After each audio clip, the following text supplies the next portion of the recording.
Bismillahirrahmanirrahim. Assalamualaikum warahmatullahi wabarakatuh. Bismillahirrahmanirrahim. Alhamdulillahirabbil alamin. Wassalatu wassalamu ala asrofil anbiya'i wal mursalin wa ala alihi wa sahbihi ajma'in wa ba'du. Yang kami hormati Ibu Kepala SDN Sukabumi 10, yang kami hormati juga Bapak Muhammad Nurul Komari SPD selaku CGP Angkatan 11 Kota Probolinggo, yang kami hormati Bapak Ibu guru serta staf SDN Sukabumi 10 yang berbahagia. Syukur alhamdulillahirrahmanirrahim, kita aturkan kepada Allah Subhanahu wa Ta'ala yang selalu melimpahkan rahmatnya, hidayahnya, sehingga kita bisa hadir di tempat ini dalam keadaan sehat walafiat. Salawat serta salam selalu kita haturkan kepada Rasulullah SAW selaku uswatun hasanah bagi kita semuanya.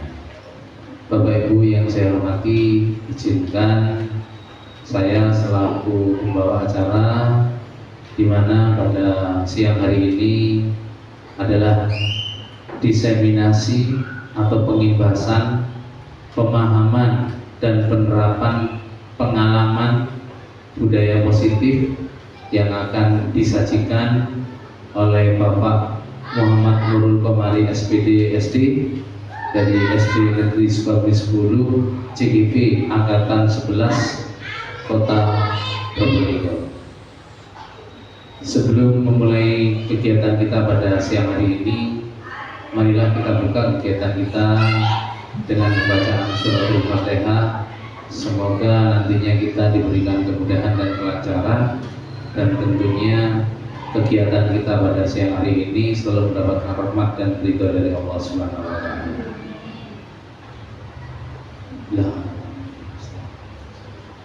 Al-Fatihah.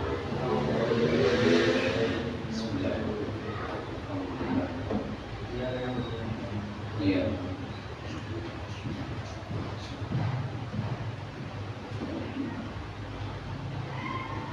Alhamdulillahirrahmanirrahim. Untuk acara berikutnya yaitu adalah sambutan sekaligus pengantar dari Ibu Kepala SDN Sukabumi 10. Kepadanya waktu dan tempat dipersilakan.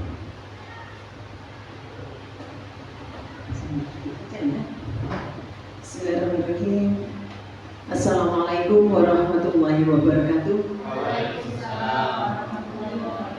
Alhamdulillahirabbil alamin. Assalatu wassalamu ala sayyidina Muhammadin wa ala alihi wa sahbihi ajmain wa ba'du. Yang kami hormati Bapak Ibu guru dan staf SDN Sukabumi 10 dan Bapak Nurul Komari SPD selaku CGP Angkatan 11 dari SDN Sukabumi 10 dan Kota Probolinggo. Bapak Ibu yang kami hormati, salawat serta salam marilah kita tujukan. Syukur alhamdulillah hari karena kita tujukan pada junjungan kita Nabi Muhammad SAW yang membimbing kita, sehingga kita bisa membedakan mana yang hak dan mana yang batil. Semuanya tidak ada kebetulan, semuanya adalah karena ridho dari Allah Subhanahu wa Ta'ala. Bapak Ibu yang kami hormati, di siang hari ini kita akan mengikuti diseminasi pemahaman dan penerapan pengalaman budaya positif yang nantinya akan disampaikan oleh Bapak Muhammad Nurul Komari sebagai CGP Angkatan 11 di Kota Probolinggo ini. Nah, harapan kita dengan adanya diseminasi ini nanti akan berdampak positif. Akan berdampak positif bagi kita semua, bagi lembaga kita, dan harapan kami dapat motivasi Bapak Ibu semua yang pada saat ini masih belum masuk menjadi CGP, dan juga mengharapkan juga, mendukung juga kepada kegiatan Bapak Nurul Qomari ini. Mudah-mudahan dalam pelaksanaan kegiatan ini lancar, sukses dan berhasil, dan dampaknya akan berdampak baik, maju bagi lembaga kita, bagi khususnya SDN Sukabumi 10, umumnya bagi lembaga yang ada di Kota Probolinggo. Jadi tidak hanya berkutat di SDN Sukabumi 10 ini. Karena apa?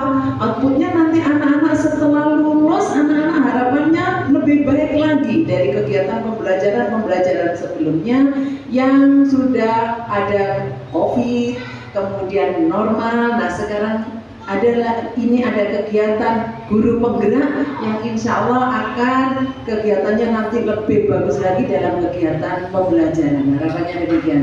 Selain itu juga harapannya CGP ini adalah nantinya bisa jadi pemimpin-pemimpin yang sudah siap nantinya ya Pak ya. Karena kegiatannya diantaranya seperti kemarin ada penyusunan visi misi. Nah itu sudah penerapan yang ada di lembaga kita.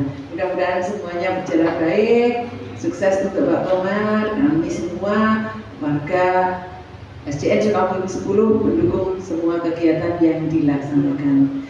Akhirul kalam, kurang dan lebihnya kami mohon maaf. Wassalamualaikum warahmatullahi wabarakatuh. Alhamdulillah, terima kasih kepada Ibu Kepala SDN Sukabumi 10 yang sudah memberikan sambutan sekaligus pengantar yang tentunya menjadi motivasi untuk Bapak Komar untuk menyajikan diseminasi pemahaman dan penerapan pengalaman budaya positif di SD Negeri Sukabumi 10. Baik, untuk selanjutnya kegiatan ini saya serahkan langsung kepada Bapak Muhammad Nurul Qomari SPDSD. Waktu dan tempat dipersilakan.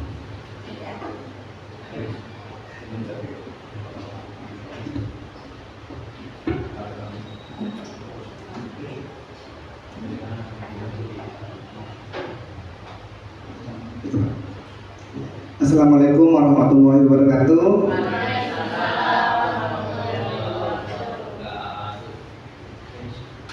Yang terhormat Ibu Kepala Sekolah, Bapak Ibu beserta staf SDN Sukabumi 10 yang sangat saya banggakan.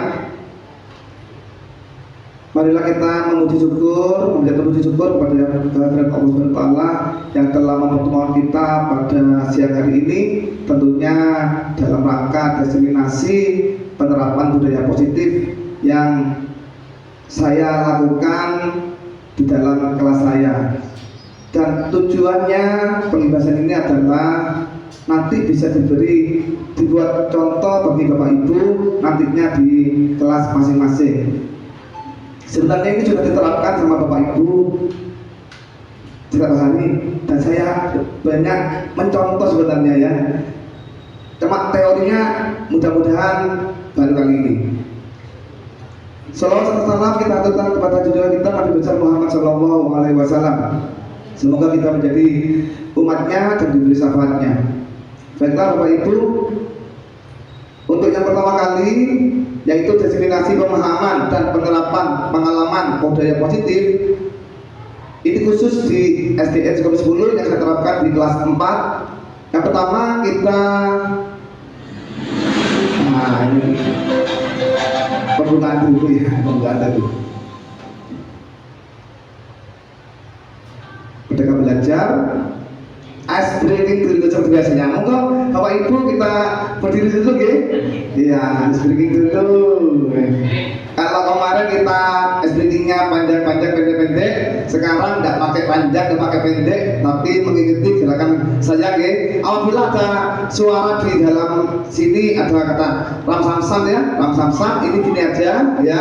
Kemudian guli-guli berputar gini, kemudian ada beri gini aja. Itu saya ada apa-apa dah. Monggo. Orangnya guli-guli Pak. Ya. Oke dulu. Ya. Apa dulu ya? Udah begini.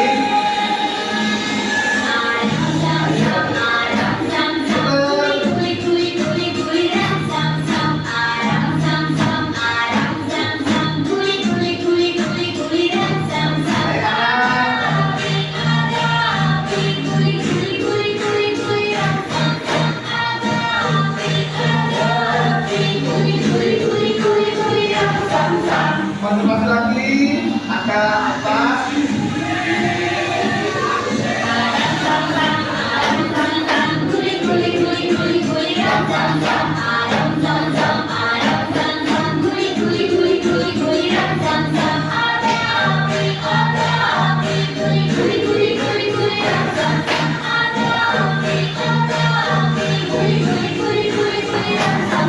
Ya, angka 4.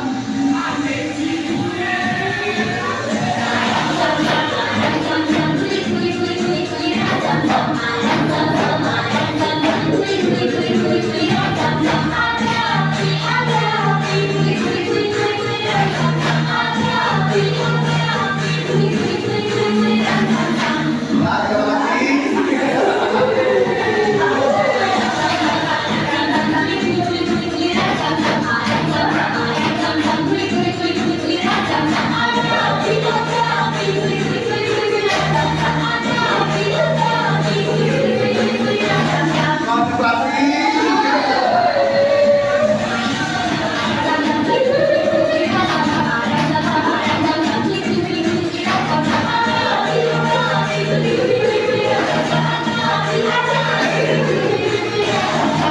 Iya, terima kasih.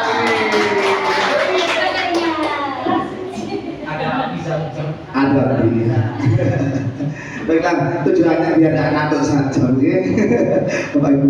Baiklah, yang pertama pada kali ini yaitu konsep utama budaya positif. Di sini ada 9 konsep utama positif Bapak Ibu yang harus diterapkan pada budaya positif kali ini. Yang pertama adalah perubahan paradigma belajar. Yang kedua, disiplin positif.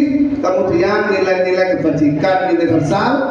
Kelima, hukuman dan penghargaan restitusi. Keenam, keyakinan kelas. Ketujuh, kebutuhan dasar manusia. Kedelapan, 5 posisi kontrol restitusi. Dan kesembilan, segitiga restitusi. Jadi 9 ini biasanya kalau saya belajar tuh paling ingat sebagai wali songo gitu ya. 9 wali songo biasanya hafal sebenarnya. Ya, satu kita akan kupas satu persatu ya. Perubahan paradigma belajar. Perubahan paradigma belajar ini adalah pembelajaran dengan paradigma baru, dirancang berdasarkan prinsip belajar dengan berdiferensiasi sehingga setiap siswa belajar sesuai kebutuhan. Tahap perkembangannya untuk mewujudkan profil pelajar Pancasila. Ini tujuannya untuk mengembangkan profil pelajar Pancasila. Bapak Ibu, para pengorganisasi sudah ada berapa nih? Coba ada berapa?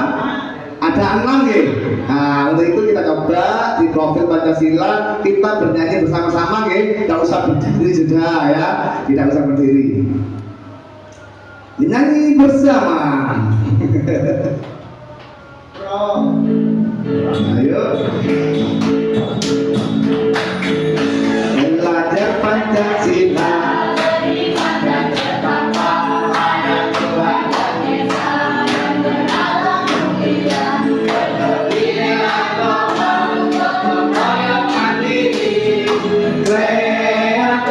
Dan bernalar titik belajar Pancasila. Ada Tuhan yang esa dan beralam. Ya sama kayaknya. Bineka global, gotong royong mandiri, kreatif dan bernalar titik. Intro dulu ya, intro dulu.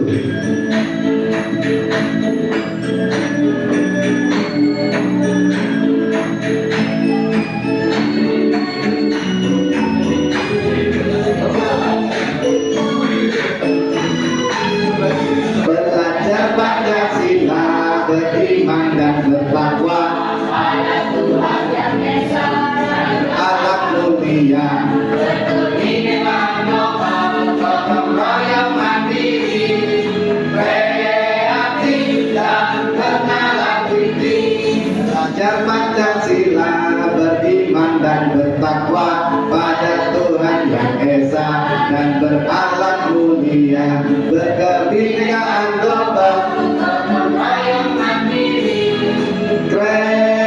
kreatif dan bernalar kritis dan Pancasila. Ya, itu masih ya, masih itu.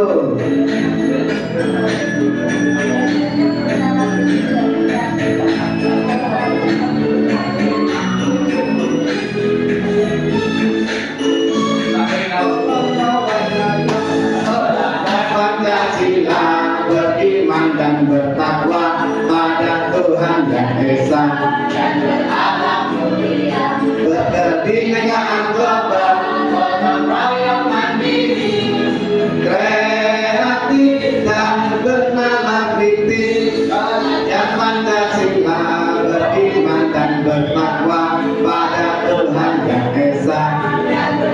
Semangat ya. Gotong royong mandiri, kreatif dan bernalar kritis.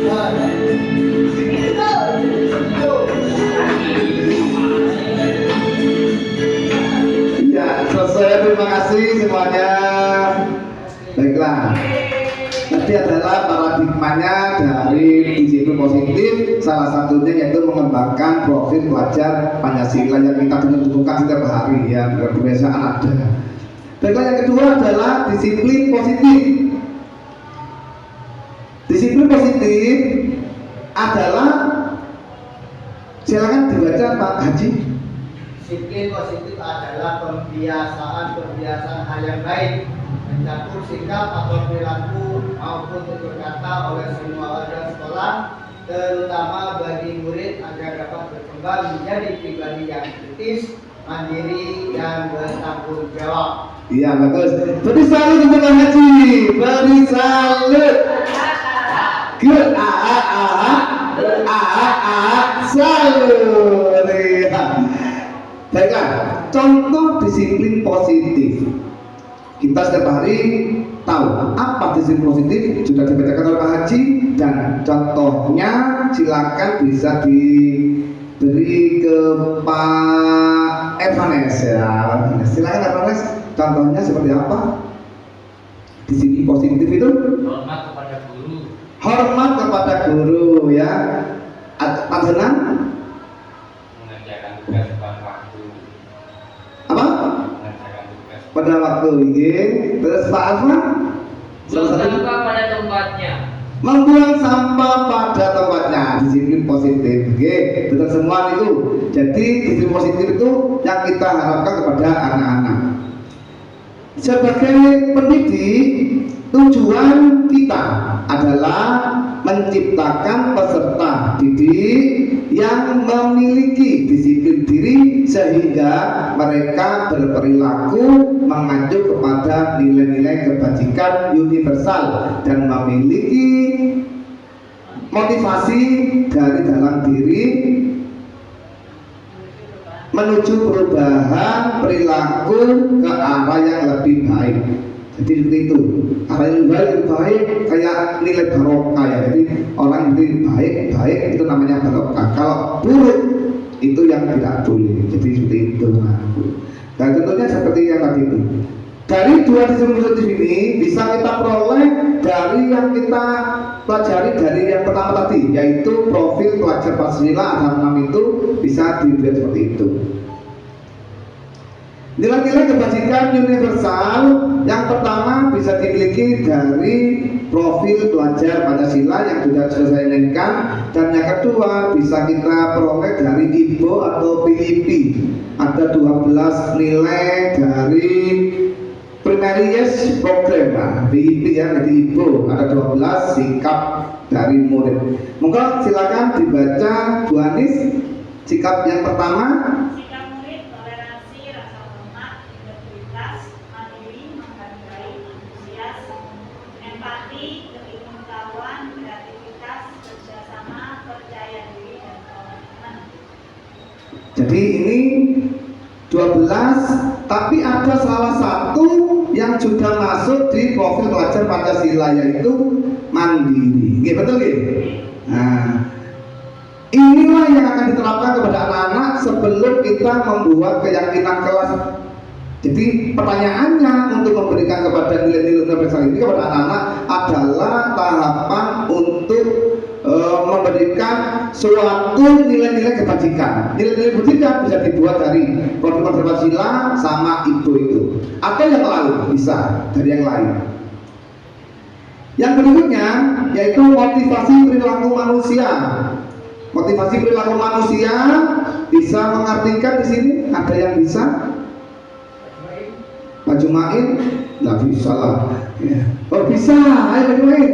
Iya, apa Pak Jumain? Motivasi, semangat. Ya, coba Bu Umi, saya ingin tahu suaranya Bu Umi. Motivasi. Manusia, jadi dorongan yang kuat pada diri kita sendiri untuk berperilaku atau berdisiplin positif tadi. Iya betul. Jadi itu adalah motivasi perilaku manusia.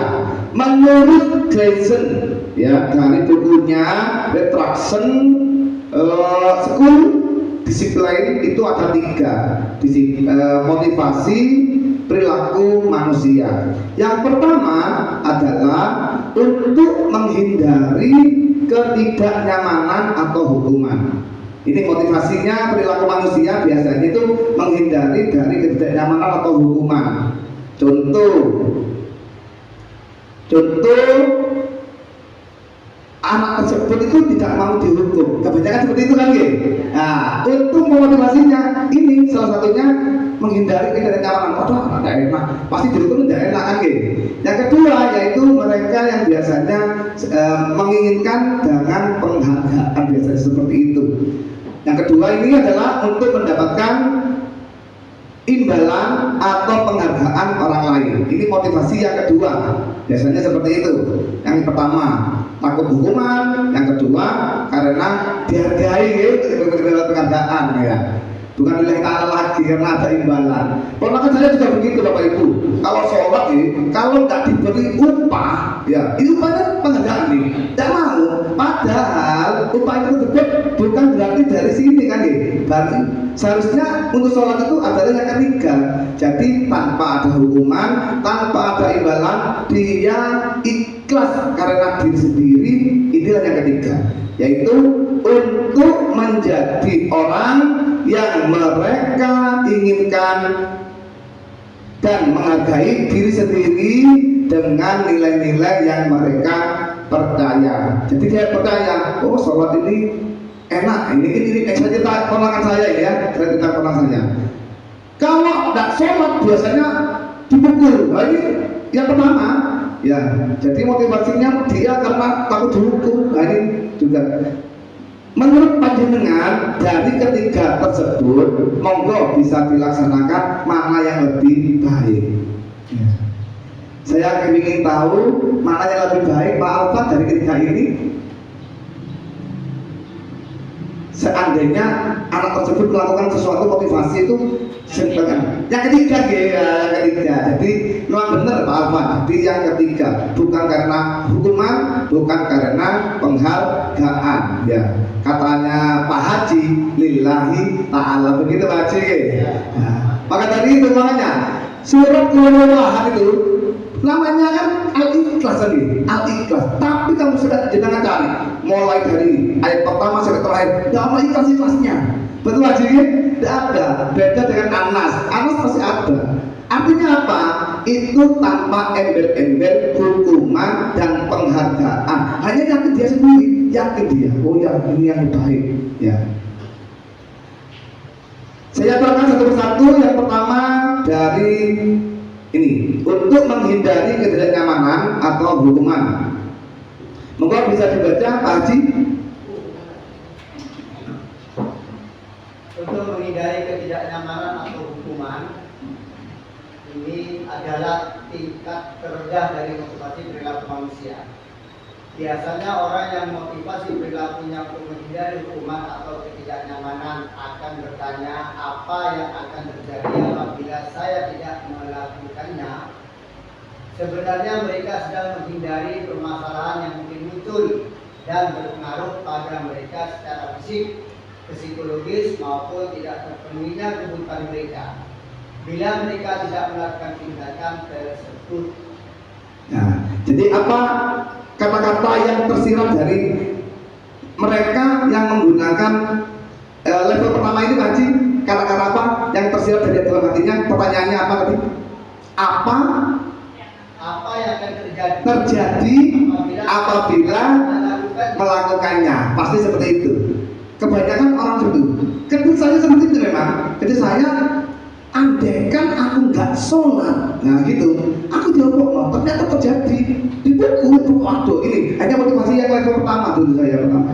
Yang kedua, berusaha umur, akhirnya orang tua memberikan yang kedua ini. Maka bisa dibaca Bu Uwis. Hilang ya.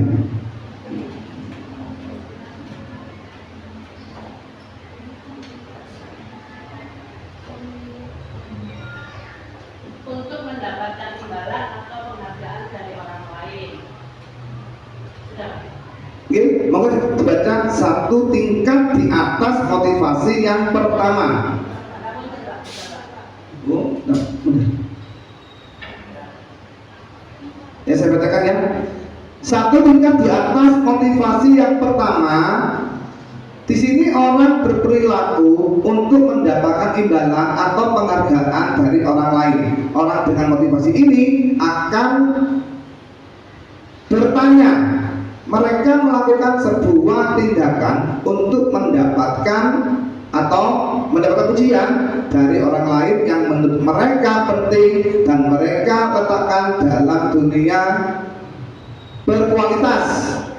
Mereka juga melakukan sesuatu untuk mendapatkan hadiah atau pengukuran atau imbalan. Ya seperti contohnya tadi itu, kalau mengharapkan sesuatu orang untuk memotivasi melakukan sesuatu yang baik, kemudian diberi imbalan, akhir-akhirnya ya kayak gitu. Biasanya ketagihan, ya betul ya. Kesenangan, aku sholat aja pasti oleh duit. Ya, kalau kan saya seperti itu, akhirnya, aduh, ternyata aku salah. Saya yang salah, tak kasih uang lagi. Iya, benar, oh salah ternyata. Yang seperti itu adalah yang salah. Dihukum juga salah, diberi imbalan juga salah. Yang harus terjadi pada orang tersebut untuk melakukan sesuatu yang baik adalah yang ketiga itu. Betul kata Pak Alvan. Jadi dari yang keyakinannya mereka sendiri.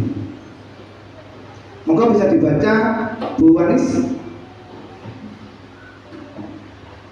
Motivasinya bertanya akan menjadi orang yang seperti apa bila saya melakukannya.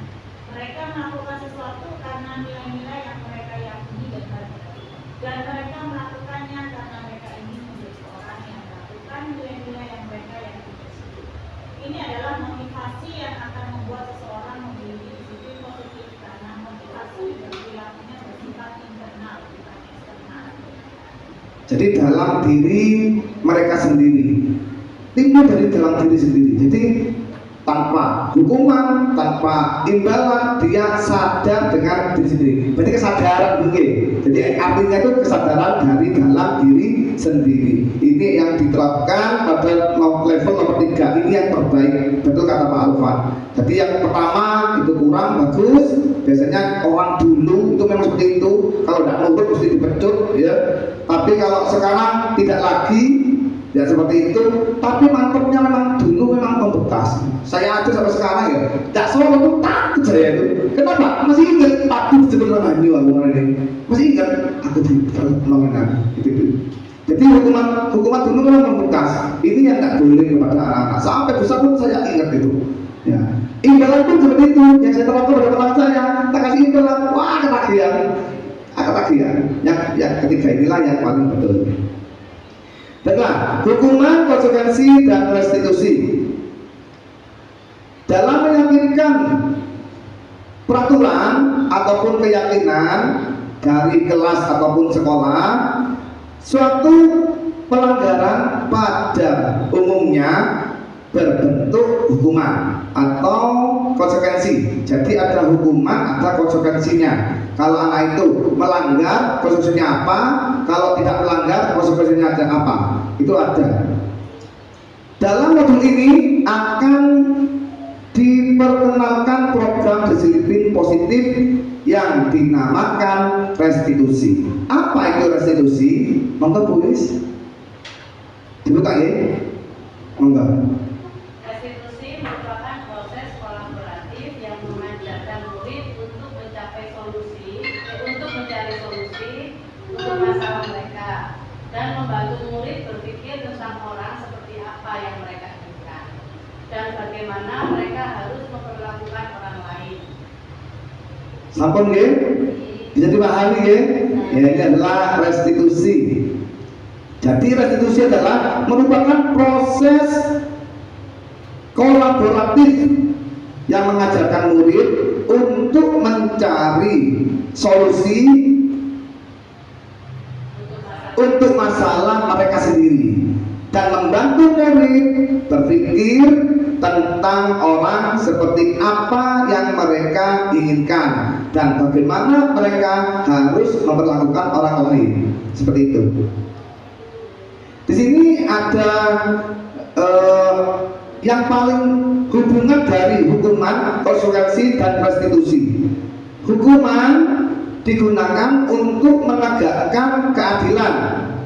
Konsekuensi yang logis akan membantu siswa untuk belajar dari tindakan mereka sendiri. Sedangkan restitusi dapat memperkuat nilai tanggung jawab serta pemulihan.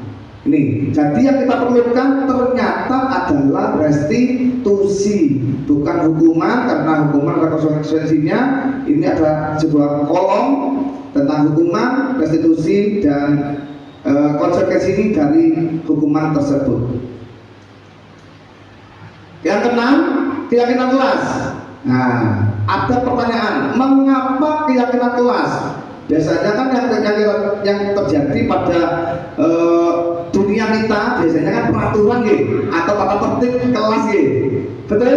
Tata tertib kelas. Nah, itu adalah peraturan. Mengapa kok keyakinan kelas? Kok enggak peraturan kelas? Karena berbentuk bersama. Betul ya? Karena berbentuk bersama. Untuk menjawab ini, mengapa keyakinan kelas ataupun peraturan kelas? Kok tidak peraturan kelas? Kok keyakinan kelas sih? Untuk menanyakan ini, saya berikan pertanyaan yang lain, yaitu tentang kasus memakai helm. Mengapa kita memiliki peraturan tentang menggunakan helm? Biasanya jalan raya menggunakan helm pada saat mengendarai kendaraan roda 2 atau sepeda motor. Kira-kira apa Pak Alfa? Kira-kira jawabannya? Keyakinan. Iya. Apa? Karena kita yakin kalau pakai helm dapat melindungi kepala kita. Itulah yang dimaksud keyakinan, bukan peraturan. Kalau peraturan berarti dia takut ditilang polisi, betul deh. Lindungi apapun yang terjadi, orang polisi, orang sopai, kalau sudah dia selamat untuk menjaga kepalanya, dia tidak akan melakukan itu. Pasti helm, seperti itu. Betul? Yaitu safety atau keselamatan dari kepalanya dilindungi oleh helm tersebut. Berikutnya, biasanya ini juga, mengapa kita memiliki peraturan tentang menggunakan masker dan mencuci tangan setiap saat? Ini juga ada keyakinan sama peraturan. Monggo Bu Anies coba, apa kira-kira? Mengapa kita memiliki mati? Ya. Mengapa kita memiliki peraturan memakai masker? Bu Anies. Melindungi kita dari paparan sinar dan debu untuk menghindari virus. Saya namanya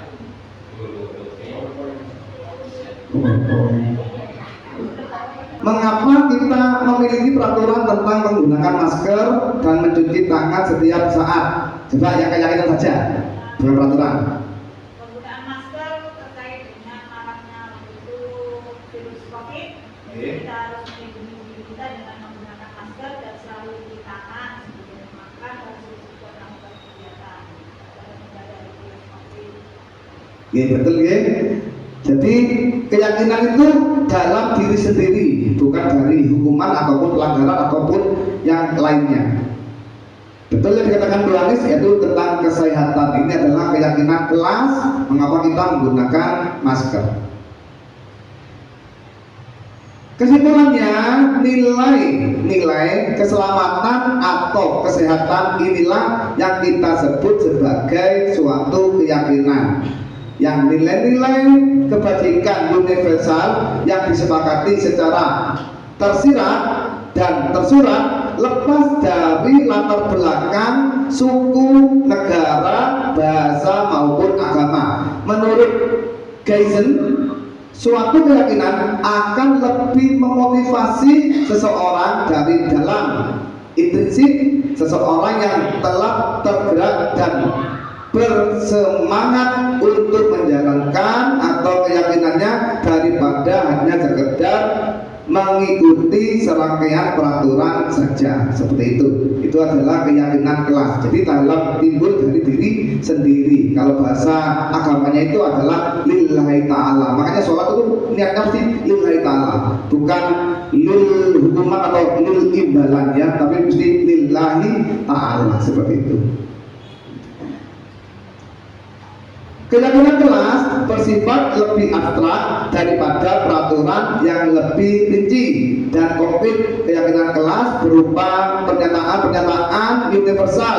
Pernyataan keyakinan kelas senantiasa dibuat dalam bentuk positif. Keyakinan kelas hendaknya tidak terlalu banyak sehingga mudah diingat dan dipahami oleh semua warga kelas. Keyakinan kelas sebaiknya sesuatu yang dapat diterapkan di lingkungan tersebut. Semua warga kelas hendaknya ikut berkontribusi dalam perbuatan keyakinan kelas lewat kegiatan curah pendapat, bersedia meninjau kembali keyakinan kelas dari waktu ke waktu.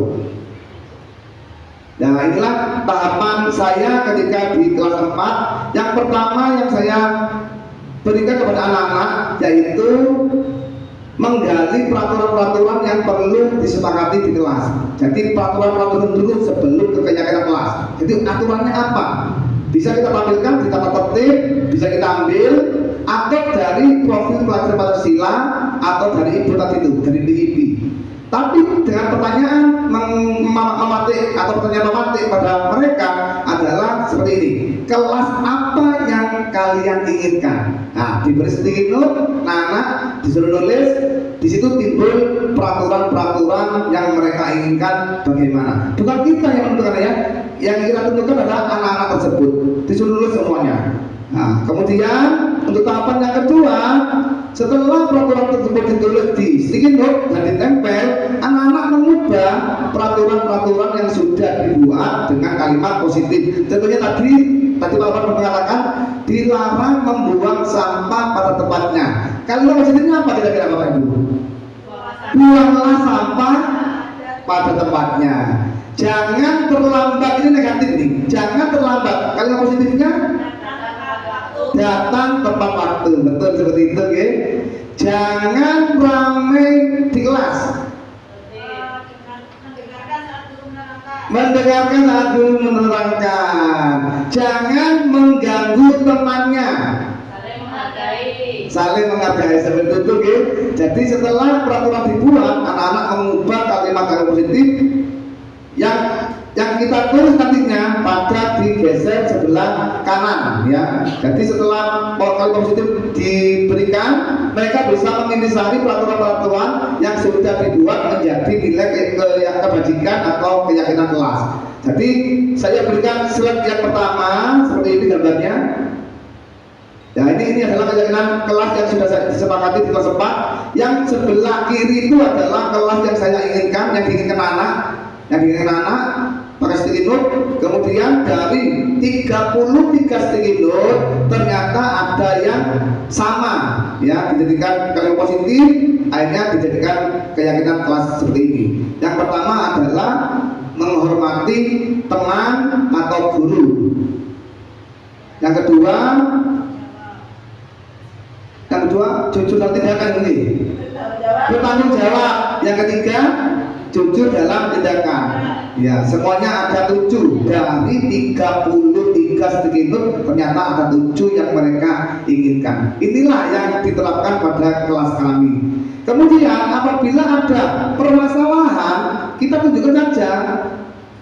permasalahan tersebut. Contoh, anak-anak pas rame dipanggil saja dipanggil, caranya bagaimana?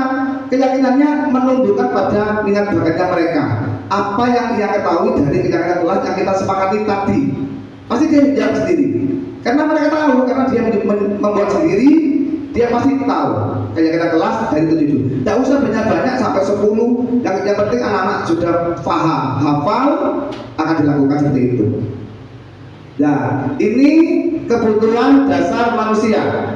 Kebutuhan dasar manusia itu ada 5. Yang pertama adalah kebutuhan bertahan hidup, kemudian cinta dan kasih sayang, kemudian penguasaan, yang ketiga kebebasan, kelima kesenangan. Untuk cinta dan kasih sayang itu adalah kebutuhan untuk diterima.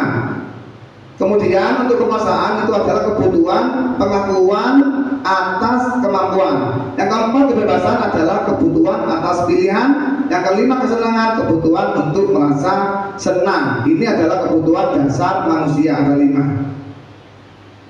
Berikutnya ada 5 posisi kontrol.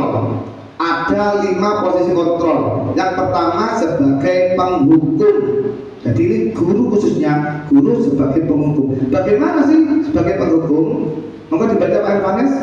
Penghukum bisa menggunakan hukuman fisik maupun verbal. Orang-orang yang menjalankan posisi penghukum senantiasa mengatakan bahwa sekolah memerlukan sistem atau alat yang dapat digunakan murid-murid lebih dalam lagi.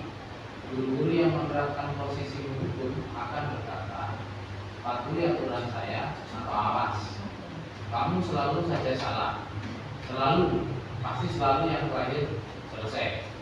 Guru seperti ini senantiasa percaya hanya ada satu cara agar pembelajaran berhasil, yaitu cara dia. Ini adalah sebagai penghukum 5 posisi kontrol.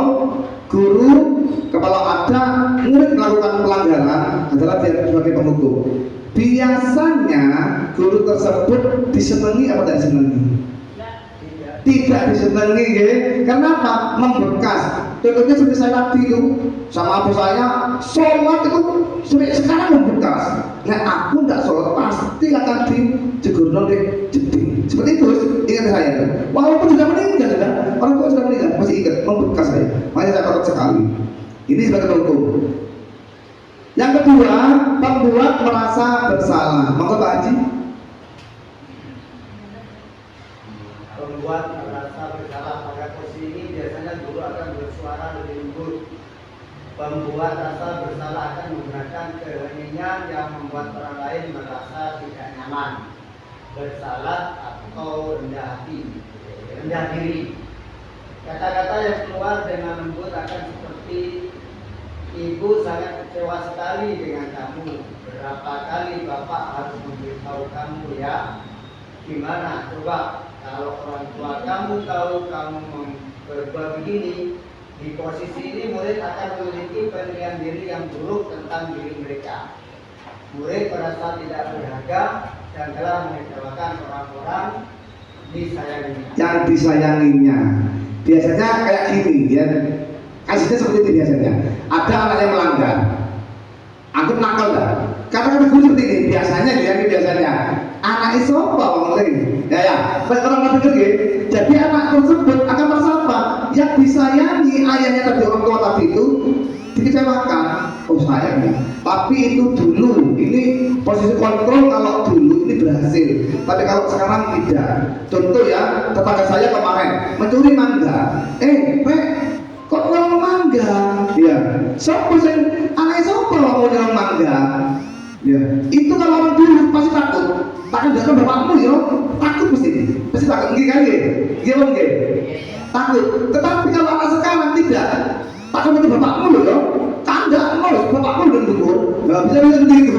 Ya kadang-kadang seperti itu. Ngomong aja. Padahal bapaknya tidak ada juga. Artinya apa?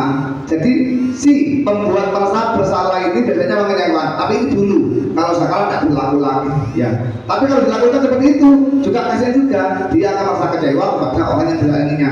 Murid sopo gitu, aneh ini. Ada gurunya sekeneng. Tapi mereka yang sayang kepada gurunya biasanya seperti itu. Waduh, kenek guru-guru padahal dia yang berbuat. Yang kedua sebagai teman. Monggo Pak Donat dibaca. juga teman, pada posisi ini tidak akan menyakiti murid, namun akan tetap berupaya mengontrol murid melalui persuasi. Posisi teman pada guru bisa negatif ataupun positif. Positif di sini berupa hubungan baik yang terjalin antara guru dan murid. Guru di posisi teman menggunakan hubungan baik dan humor untuk mempengaruhi seseorang. Mereka akan berkata, ayo bantulah demi Bapak ya. Ayo ingatkan, ayo ingat tidak bantuan Bapak selama ini. Ya sudah, kali ini tidak apa-apa. Nanti ibu bantu bereskan.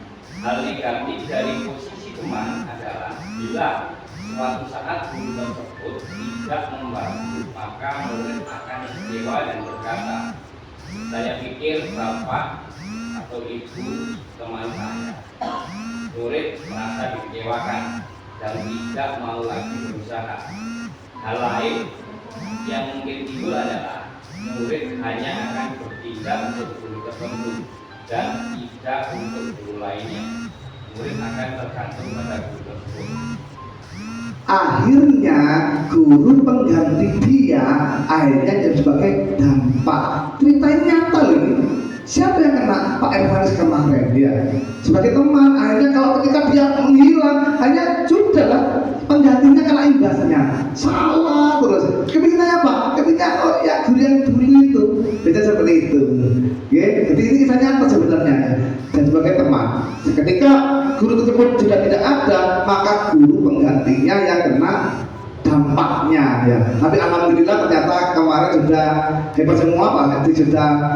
Ini kelas 6 dulu ya, kelas 6 dulu seperti itu ya. Sekarang tidak ya, kelas 6 dulu sudah diantisipasi sama Pak Alvan sama Pak Haji juga Pak Donan. Akhirnya menjadi anak-anak yang baik kembali lagi ke jalurnya ya, Siratal Mustaqim.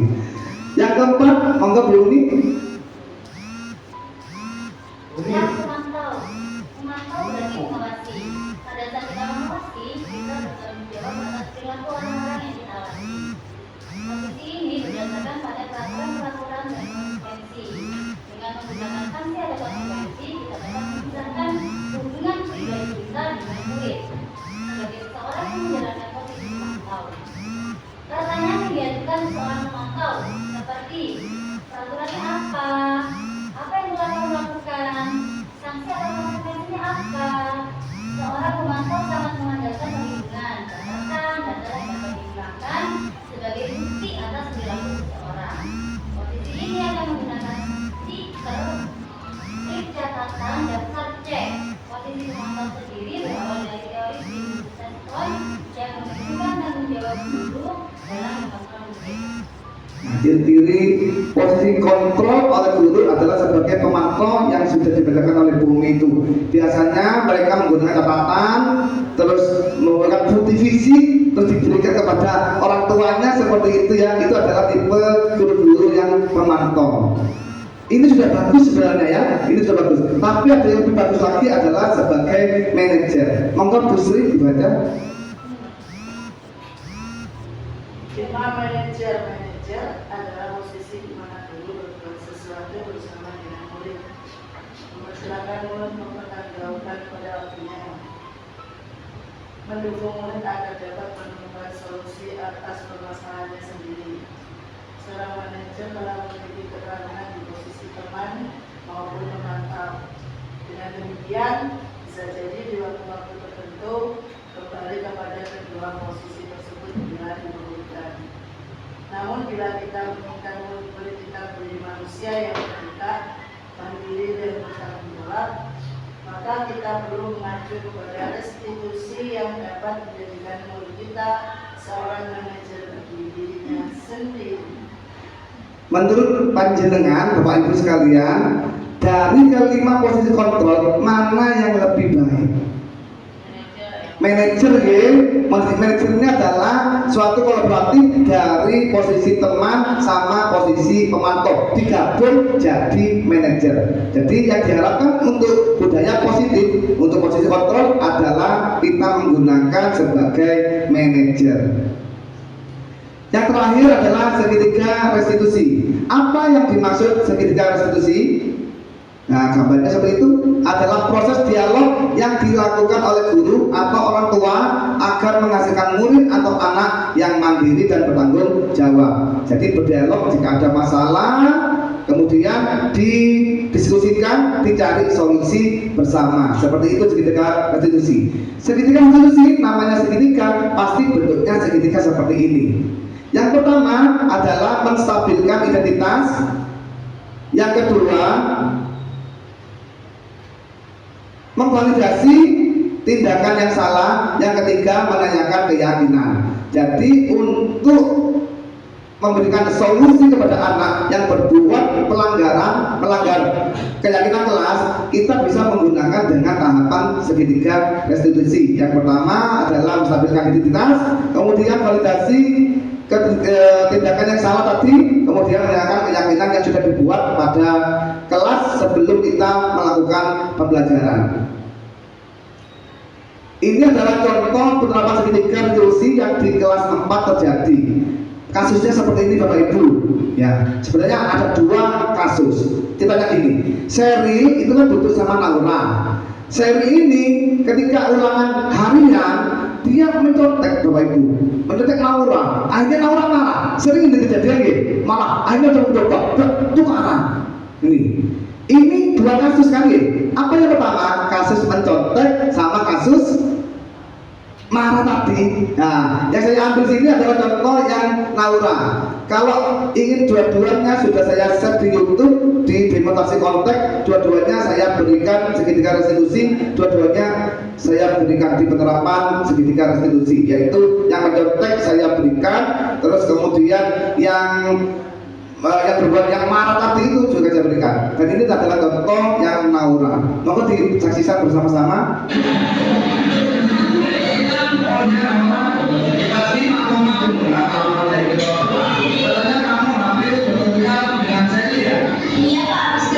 Menstabilkan identitas.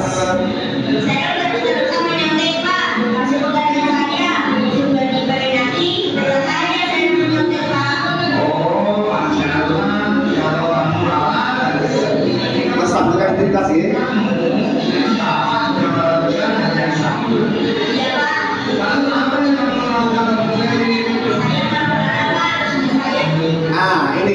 Ini validasi tindakan yang salah.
Semuanya diajukan kepada murid semua.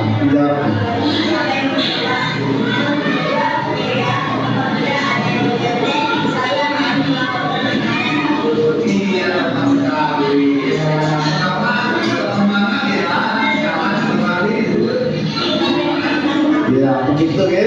Jadi 3 tahapan. Yang pertama menstabilkan identitas, kemudian validasi tindakan yang salah tadi, kemudian yang terakhir menanyakan keyakinan. Keyakinannya tadi adalah menghormati atau menghargai teman. Ya, solusinya adalah sabar. Semuanya diberikan pertanyaan itu kepada anaknya tersebut. Ini. Dan sekian dari kami. Jadilah guru bermanfaat ya. Bergerak dan menggerakkan, begitu Bu Wizi ya. Sekian dari saya. Assalamualaikum warahmatullahi wabarakatuh. Saya kembalikan kepada Bapak Moderator Pak Arfanes. Waktu tempat.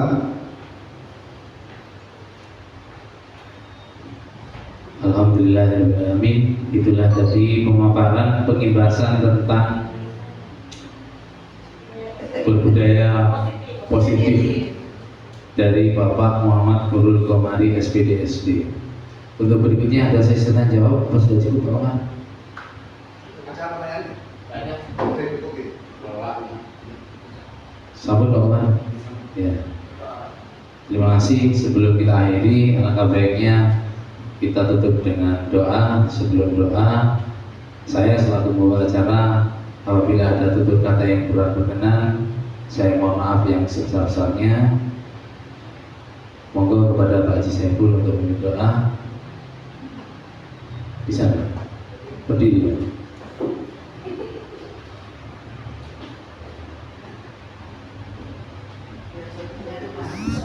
Mari kita tutup acara ini dengan doa, mudah-mudahan kita lagi hidayah Allah Subhanahu wa taala. Bismillahirrahmanirrahim. Alhamdulillahirabbil alamin. Allahumma shalli ala sayyidina Muhammad wa ala ali sayyidina Muhammad. Rabbana hab lana min azwajina wa dhurriyyatina qurrata a'yun waj'alna lil muttaqina imama. Rabbana atina fid dunya hasanah wa fil akhirati hasanah wa qina adzabannar. Subhana rabbika rabbil izzati amma yasifun wa salamun alal mursalin. Alhamdulillahirabbil alamin. Al-Fatihah. Ya.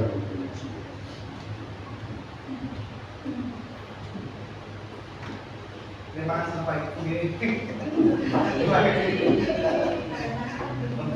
Terakhir saya minta itu ya. Kalau video ya. Terakhir dari